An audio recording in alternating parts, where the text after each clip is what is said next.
ఇంటి నుంచే ప్రారంభమయ్యే ధర్మం సమాజానికి శాశ్వత దిక్సూచి అన్నారు ప్రముఖ ఆధ్యాత్మికవేత్త చాగంటి కోటేశ్వరరావు. తిరుపతిలోని మహతి కళాక్షేత్రంలో గురువారం రాత్రి నిత్య జీవితంలో ధర్మాచరణం పేరుతో ప్రత్యేక కార్యక్రమాన్ని టీటీడీ ధర్మ ప్రచార పరిషత్ ఆధ్వర్యంలో నిర్వహించారు.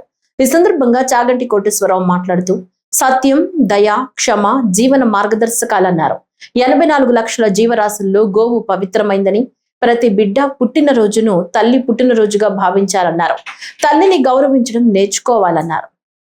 ధర్మం అట్లా కాదు, ఎప్పుడూ మారుతూ ఉంటుంది. సూర్యోదయం అవుతున్నప్పుడు ఉండేటటువంటి ధర్మం వేరు, మధ్యాహ్న కాలమునందు ధర్మం వేరు, సాయంకాలం ధర్మం వేరు, రాత్రి ధర్మం వేరు. నేను ఇక్కడ వేదిక మీద కూర్చునుంటే ఒక వక్తగా నా ధర్మం వేరు, అక్కడ కూర్చునుంటే శ్రోతగా మీ ధర్మం వేరు. నా భార్య ముందు నించుంటే నాది భర్తృధర్మం, మా అమ్మగారి ముందు నించుంటే పుత్రధర్మం, మా గురువు గారి దగ్గర నిలబడితే శిష్యధర్మం, నేను కార్యాలయానికి వెడితే ఉద్యోగి ధర్మం, సమాజంలో తిరిగితే పౌరధర్మం. ధర్మం నిరంతరం మారుతుంది. నిరంతరం మారిపోయే ధర్మాన్ని ఎవరు శాస్త్ర ప్రమాణమునకు అనుగుణంగా పట్టుకుని అనుష్ఠిస్తాడో అటువంటి వాడు మళ్ళీ కదలనటువంటి సత్యమునందు ప్రవేశిస్తాడు. అందుకే ధర్మాచరణమే నిజానికి మనిషి జీవితానికి అభ్యున్నతిని ఇవ్వగలిగినది. అటువంటి ధర్మాచరణం కన్నా గొప్పది లోకంలో ఇంకొకటి ఉండదు.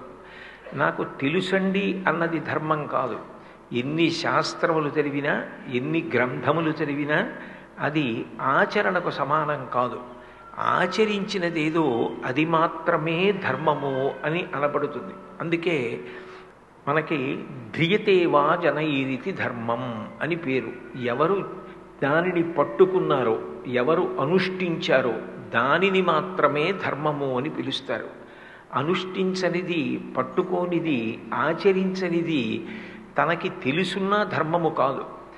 ఎవరు ఆచరించారో వారిని ధర్మం కాపాడుతుంది. అందుకే భీష్ముడు ఆచార ప్రభవో ధర్మ అంటాడు. ఆచారము నుండి ధర్మము వస్తుంది. నాకు ధర్మము తెలుసండి, నేను అన్ని గ్రంథాలు చదివానండి, ఉపయోగం ఏమి ఉండదు. రావణాసురుడు కూడా అన్నీ చదివాడు, ఉపయోగం ఏముంది? సుందరకాండలో సీతమ్మ రావణాసురుడిని అడిగింది, ఇహ సంతో నవాసంతి సతోవా నానువర్తసే తదాహి విపరీతాతే బుద్ధిరాచారవర్జిత అని అడిగింది. ఇక్కడ చెప్పేవాళ్ళు లేరా? నువ్వు వినవా? నీకు తెలియదా? తెలిసి ఉన్నదాన్ని నమ్మకంతో అనుష్ఠించవా? ఎక్కడొచ్చింది సమస్య అని అడిగింది. అంటే తెలియకపోవడం తప్పు కాదు, కానీ తెలుసుకునే ప్రయత్నం చెయ్యాలి.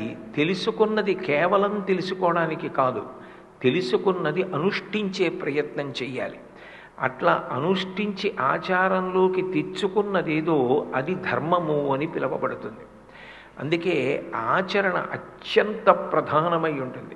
ధర్మం ఎక్కడుంటుందో అక్కడే భగవంతుడు ఉంటాడు.